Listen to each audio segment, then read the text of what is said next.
Mal connue en France, la peinture hongroise est pourtant riche de talents originaux. Nous remonterons jusqu'à Étienne Ier, qui fonda le royaume chrétien de Hongrie et dont le règne fut une période de prospérité doublée d'un grand essor de la peinture. Il reste malheureusement peu de traces de cette époque de moines peintres, si ce n'est sur les voûtes de la crypte de l'église romane de Feldebreu au nord-est de Budapest. Les premiers maîtres plus ou moins identifiés se révélèrent après l'extinction de la dynastie des Arpades, tel celui de Zépéchéli, qui peignit la scène du troisième couronnement de Charles-Robert. Charles-Robert d'Anjou-Sicile, dont le règne vit naître en Hongrie l'esprit du Trecento italien. Au XVe siècle, la vogue des retables succéda à celle des fresques, comme on peut le voir avec ce petit maître d'Esztergom.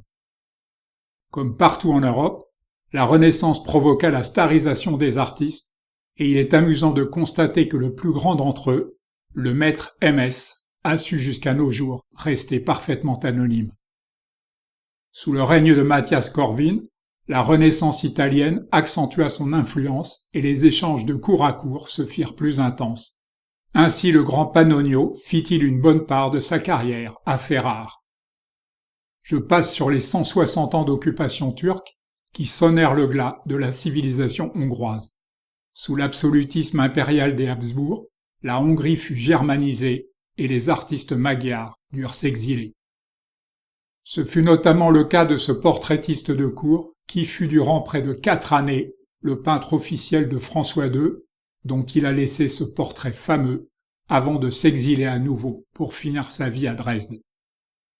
La guerre d'indépendance menée par François II contre le joug des Habsbourg de 1703 à 1711, malgré la défaite, fit de lui un héros national, comme on peut en juger avec cette subjugante aquarelle. Mais le siècle d'or de la peinture hongroise est le XIXe siècle, en raison du grand soulèvement, puis 21 ans plus tard du compromis de 1867, qui consacra l'émancipation du peuple uni et favorisa un développement culturel sans équivalent. L'école nationale de peinture de Budapest fut fondée sous la houlette de Gyula Bengszur, ce même peintre que vous avez pu apprécier au tout début de cette vidéo. Si l'académisme cher à Gyula Bengszur prédominera durant près d'un quart de siècle, c'est à mon sens le mouvement romantique qui écrira les pages les plus émouvantes de la peinture hongroise avec ce peintre, avec cet autre qui fut envoyé partout en Europe par son ministre de l'Éducation pour observer comment l'enseignement artistique y était dispensé et qui fut un remarquable découvreur de talent, ou encore avec ce paysagiste qui fit le traditionnel voyage en Italie et un séjour prolongé à Florence, où se développa son goût pour les couleurs chaudes, les lumières dorées et les paysages idéalisés.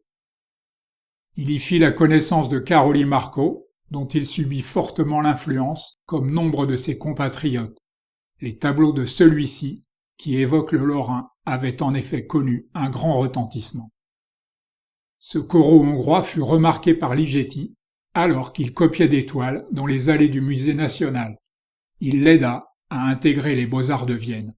Installé à Paris, il y subira l'influence de Barbizon. Mais celui que l'on considère comme le plus grand paysagiste hongrois est László Paál, qui partit étudier en Hollande les maîtres du siècle d'or, puis en Angleterre Constable et Turner, avant de s'établir à Barbizon. Le témoin majeur d'un passage réussi du XIXe au XXe siècle est József Rippl-Rónai, du fait de la constante évolution de sa peinture. Il avait vécu 10 ans à Paris auprès des nabis, avant de s'en retourner au pays, la palette garnie de couleurs vives. Et nous ne quitterons pas la Hongrie sans évoquer la figure du constructiviste László Nagy, professeur à Dessau et fondateur du New Bauhaus de Chicago. Mais je consacrerai des vidéos aux artistes hongrois qui me semblent les plus singuliers.